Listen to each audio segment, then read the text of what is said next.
All right, and here we are. We have Carmen Klomparens on the bottom with Burn, and then Caroline Pardee on the top with Rakdos Evoke. Looks like Carmen's mulliganing maybe to 5. I believe it's a 6-card hand, so does make sense. Caroline also on 6. This is not the hand you want to see, right? This is not the hand that contains the turn 1 power play of the scam creature, so Mhm. not the range of the hands you are really looking for in the matchup, but I guess sometimes you have to do with what you get, so Yeah. instead, turn 1 Thoughtseize much less appealing against the deck that is all about going after your life total. Write that down, Chad. That's going to come up later in the test. But yeah, Carmen as well, sort of having a less than stellar hand. Typically, you want one of those creatures in the burn decks, but just has all burn to the face today. Do you think that Mhm. changes with this matchup since the opponent gets on the board so much? It's, certainly if Caroline's gonna prioritize removal spells in her hand, then it does make sense to keep a hand with no creatures, right? And then that's like pretty nice uh, in its own right? If Hmm. all of your creatures would have been dealt with easily, especially if it was, through a Fury or a Scammed Hmm. Fury. But so it does seem like in this actual situation, Carmen's hand matched up pretty well against what Caroline has to offer. Hmm. Just Thoughtseize and removal spells. Orcish Bowmasters is not really too much pressure, so instead we're going to see Carmen have a good amount of time to cast all of the burn spells and target face with them. Yeah. And it seems like Carmen's really thinking, does she want to burn Caroline? Does she want to burn herself? Lots of decisions with the burn deck. Yeah, it's a tough one. Hmm. It goes with Caroline. All right. It's a pretty good choice, I think. So we do see a Swiss Spear drawn for the turn. Certainly. So it does make sense to, even if you assume creatures are not so good, as we just talked about a minute ago, it does make sense to convert them into as much damage as you can, as soon as you can right now, while Caroline is tapped out and the Swiss Spear can get in for 2 damage, and that's going to contribute to Carmen's plan. So Hmm. even if Swiss Spear dies immediately. Yeah. Yeah, and notably, Swiss Spear is putting Caroline down to 10. Carmen's got to assume there's a fetch or a shock somewhere, and that puts us to 9, which means we're only 3 spells instead of 4 spells away. So heads up play there.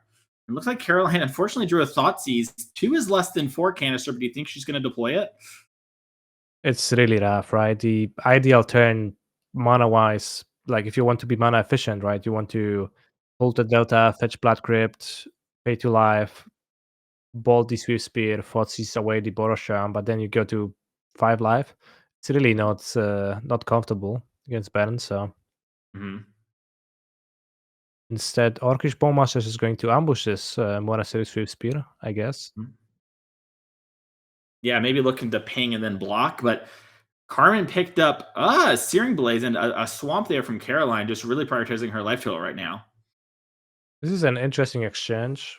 Fetching a swamp is pretty heads up. You just kind of acknowledge that what you need to do is top deck Blackleaf Cleaves and just take no damage from your red mana. I like that play. It's Hmm. pretty nice. It makes sense. Hmm. And we see a double block here from Caroline, knowing that there was Boros Charm in hand before, but Searing Blaze, the pickup for Carmen, is going to lead to a little bit of a blowout here for the Orc army. Well, the flip side is that the sitting place did not have landfall turned on, making it so that Caroline only takes 1 damage from the spell itself. So Mm-hmm. at least that's nice. But True. And it looks like Caroline's lining up Thoughtseize on that Boros Charm she knows about, just trying to save a couple extra points. I think mhm. this makes sense.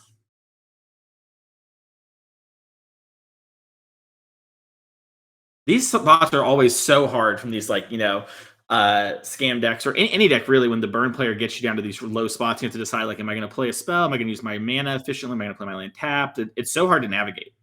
Yeah, and you have to optimize the entire game. Like you have to map out the entire game to optimize the amount of turns you get your opponent dead in, Mhm. because every single turn you give them is just another top deck that, well, Yeah. gets you closer to death, just like this. Yeah, yeah, you are really fading the clock, and things like Burrow's Charm, getting you from that interval of 3 to 4 being the kill spell is pretty different. Things do matter. All right, so what does Caroline have that you're interested in bringing in if you were in her spot?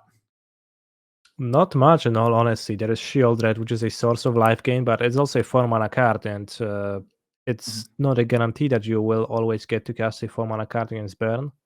mhm, Besides that, there's maybe Chalice of the Void if you want to put it on one, but I'm not sure if that plan is any good. So it might just be no changes and just hope for a strong opening hand. Although we mhm, see that Caroline picked up her engineered explosives and put it into her deck, which does make sense. It is a solution to sometimes the creatures, but more importantly to Sanctify on Vex. So actually, it makes plenty of sense, and it seems like a great thing to do. So I like the explosives over and Shieldred over, as we see a few fables, Blood Moon. Yeah. mhm. Yeah, Blood Moon not it's better than you would think against Burn, but still not exactly where it looks like Caroline wants to be. And yeah, like you mentioned, EE is great against Sanctifier and Vex, so head us up there. Carmen just took out four for sort of meh burn spells and brought in Sanctifier and Vex, sort of a repeatable shock in this matchup. Yeah. You could argue for breaking in Blood Moon, even more Blood Moons, especially on the play, given that Sanctifier on Vec is so scary and it's a card that costs white. So I guess you can stop this one from getting cast, but not sure if it's like a long-term plan. Yeah, actually, that's pretty interesting because if you go Ragavan Blood Moon on the play, it will strain the Sanctifiers and the Boros Mhm. Charms for the game. So it's not the worst. I hadn't thought about that before. That's a really cool way to think about it, as it looks like both players did take a mulligan to 6, and Caroline does have the Scammed Fury finally. She's doing the thing. Yeah, backed up by turn 2 Thoughtseize, so that's like a really strong opening end. Hmm. Sanctifier Yeah. on Vec actually answers it. Like it gets to block the Fury indefinitely, but not if it gets Thoughtseize, so Hmm.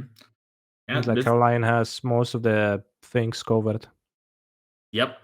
And Carmen's kind of hoping to chain some burn spells together. She has Swift Spear, but also this Rift Bolt might be something maybe she like takes a chance on suspending, and then she can like hit the Fury, and then like attack with the Swift Spear maybe and skewer. So we're gonna have to Mhm. see how she wants to play it because she doesn't know the Thoughtseize is coming for the Sanctifier and Beck, so she might just think that oh, this is gonna block indefinitely. Yeah, well, it makes sense to suspend the Rift Bolt anyways, because otherwise you cast the Monastery Swift Spear, which is not Hmm. very impressive anyways, but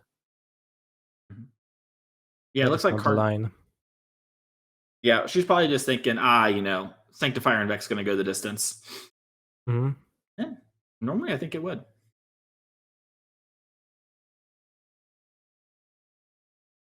So from Carmen's position right now, you see that your opponent has one card in hand, the Scammed Fury, you draw a mountain. You Yeah. probably look to suspend the Rift Bolt and try to kill the Fury on the next turn, yeah, but certainly you're spending a lot of resources on that, and when both players are top decking, Vern is not so favored when the opponent is at 18 life, right? So, Yeah, if maybe Caroline was at less life, we could see it, and we're also seeing Carmen choose to make it really a race. She could have held back the Swift Spear to block and save 8 life, but she knows she has to get attacking if she's going to win because you can't win those top deck wars like you were saying. And oh my oh, wait, goodness, wait, wait, wait, wait. It's actually, oh, it's that one. Oh yes, it's no. actually Undying Evil. So the drawback is actually coming up. Oh my goodness. Yeah, if you haven't seen Undying Evil, if it already has a counter on it, you can't bring it back. And so players have moved to this with Not Dead After All being the predominant one because it lets the creature enter untapped. But here, the counter clause is going to line up poorly for Caroline and honestly be a lifesaver for Carmen. Exactly, like that's the very rare, extremely unfortunate occurrence for Caroline. Lava Spike, kind of a great draw, allowing Carmen to go face and then skewer down the Fury to push one more prowess damage. And like we talked about, that Yeah, damage matters a ton. it adds up, so certainly. Carmen for sure appreciates having a Swift Spear on the battlefield now that is going to be a constant source of damage. Mm-hmm. And Oh, we see the Undying Evil getting cast, which implies that this kind of range interaction got missed, and the Fury did not come back because, again, the Undying Clause has not been fulfilled. yeah, The and creature already had a +1/+1 counter on it. and like we mentioned at the start of the broadcast, when it comes to commentary, Caroline is sick, and she's powering through it here. So pretty easy to miss in general, let alone when you're hacking, etc. I was sick week 1 of Super League, so I definitely understand. It's hard to play when you're not feeling well. As a Ragavan is a Exactly. great draw, though. Yeah, it means that the Swift Spear is. Oh. Look at me. I'm the burn deck now as Caroline ties it up. All right, this Ragavan turned the tide of the game immediately. Yes. I was about to say that, it's going to make it so that Carmen now needs to defend with her Swift Spear, but that is no longer the case, and Yeah. we move to game 3. Yep. And Carmen has a burn heavy but mana intensive hand, and Caroline's kind of got a little bit of a mid-rangey Rakdos hand, but nothing super duper strong. When you're playing this scam deck, how much are you willing to mulligan, Canister? Yeah, a lot. Mm-hmm. I'm not sure if I would be satisfied with a hand like this on the draw. Mm-hmm. Orcish Bowmasters is a powerful card at times, but it is not necessarily great at handling the burn deck, right? Because it's just fairly slow Mm-hmm. in that situation. So not excited about that one. I agree. I'm gonna say this: it's gonna line up nice against Sunbait Canyon, though. I dare Carmen to draw a card. I think it might not come to that with those Searing Blazes being ready to get rid of some of the creatures that Carolyn deploys. I don't know, Canister. Caroline has 3 Orcish Bowmasters, and we have 2 Searing Blazes. Where I come from, giddy up. Fair.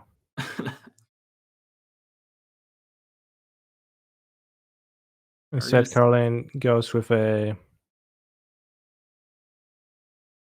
Oh, that's an interesting.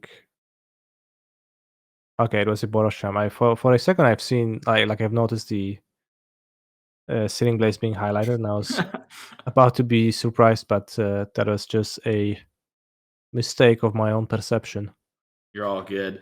And yeah, Searing Blaze off the top. Well, that's going to answer that. And now it makes Carmen have being land be a great draw when normally it's pretty bad for the burn deck. Yeah, so now both a land and a spell are great draws for Carmen. So that's a situation you often want to be in when you play Magic the Gathering, when all of your draws are great, right? Mm-hmm. I really like this from Caroline. She's going to take a second. My opponent only has 3 cards left in hand. I'm just going to fire off a Grief as a mini Thoughtseize and just grab a burn spell now. No reason to wait any longer to try and get those undying effects. Exactly, makes perfect sense to play like this.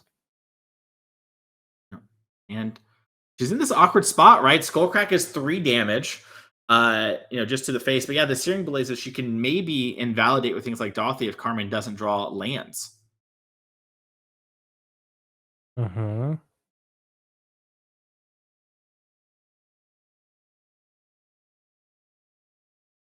Like this.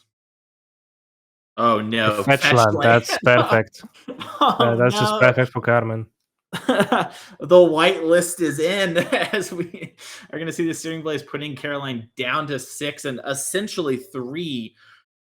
She has to play a creature eventually. Remember, Searing Blaze is not like Searing Blood. It doesn't matter if the creature dies. So Caroline's in a rough spot. What does she need to get out of this one? I guess Grief? Oh, but Grief puts a creature on the board. Oh, no. I am failing to find easy solutions, but maybe there is some. Yeah. The Sandbag Canyon, are we going to see the Bowmasters triggering? No. That would have been really funny. Yeah, and you see Carmen just content to try and draw a different burn spell maybe and throw a bunch of burn at Caroline's face. But now he gets to sit here and wait, and That's a target, so Yeah. you can respond to the Bowmaster trigger, fetch a mountain, deal 3 damage to the Bowmaster and Caroline, and then the skewer the critics is gonna be ready to finish the job on the next turn. Yeah, Caroline's gonna need Carmen to draw all lands, I think, for the rest of the game, and have to have drawn Grief there. But I don't know if there's anything she can hit off Ragaman. We'll have to see here. But No Grief in Carmen's deck, so yeah, it would have that been a good possibility. addition. Mountain does not help, and Lightning Bolt, classic Lightning Bolt for last 3 points of life.